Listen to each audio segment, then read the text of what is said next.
வந்து நம்ம பார்க்க போறது கேரட் அல்வா. வாங்க எப்படி செய்யறது பார்க்கலாம். வாங்க ஃபர்ஸ்ட் கேரட்டை நல்லா சீவிக்கலாம். ஆன் பண்ணிக்கலாம். அதுக்கு மேல கடாயை வச்சுக்கலாம். கடாய் காஞ்ச பிறகு 1 டீஸ்பூன் நெய் ஆட் பண்ணிக்கலாம்.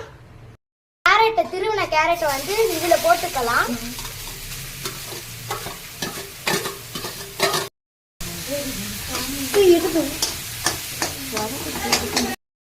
வதங்கின பிறகு 1 பாக்கெட் பாலை சுண்ட காய்ச்சிட்டு திக்கா வந்த பிறகு ஊத்திக்கலாம்.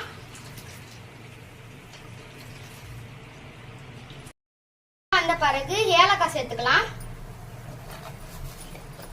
அதுக்கு அடுத்தது சர்க்கரை சேர்த்துக்கலாம். 5 டீஸ்பூன் சர்க்கரை.